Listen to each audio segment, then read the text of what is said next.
And now if you're thinking to yourself, America's in chaos right now. Well, I'm here to tell you it's nothing compared to what's happening in the UK. Because 2.5 years after the British voted to leave the EU, they still haven't determined how they're leaving, what they'll do with their trade, and how their borders are going to work. My proposal, build a wall. Anyway, Britain only has until March to figure out what they're going to do with Brexit. And yesterday, Prime Minister Theresa May introduced her plan to Parliament, and let's just put it this way, like a week-old blood pudding, it did not go down well. Tonight, America's closest ally in chaos after the British Parliament overwhelmingly rejected Prime Minister Theresa May's divorce deal with Europe. Some MPs made big sacrifices to be there.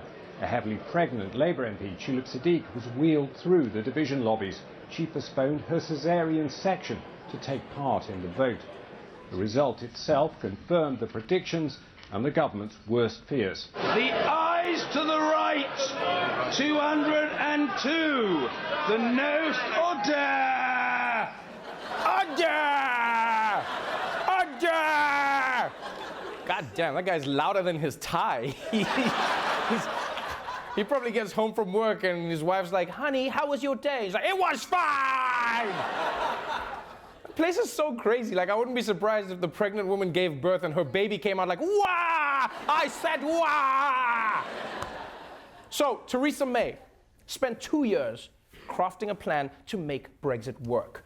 And yesterday, her parliament trashed it. And when I say trashed it, I mean trashed it.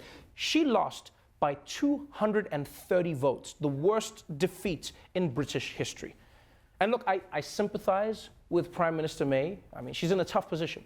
You know, the left side of Parliament doesn't even want Brexit, and the right side thinks that Theresa May should be going even further. So she's damned if you do, damned if you don't. Or as they say in Britain, holly sullied if you do, kitchen knickers in the golly pump if you don't. Prove me wrong. Because here's the thing, right?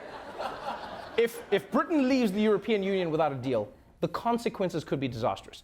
The economy could be destroyed, the country could suffer medicine shortages, and supermarkets could run out of food. At this point, Britain's only hope is that somehow Theresa May can get like two rabidly opposed sides of her country to come together around a coherent Brexit plan. But based on how British people are disagreeing with each other in the streets, I don't know if that's going to happen.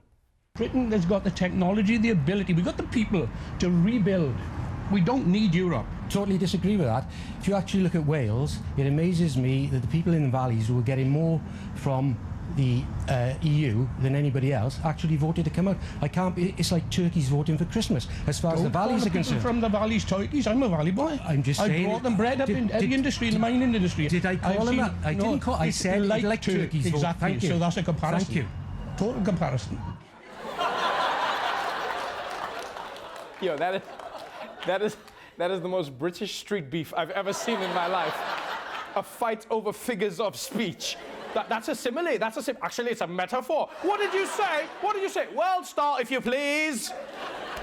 So as of right now, America's government is shut down and there's trash on the streets. The UK's government is in turmoil and soon they may not have food.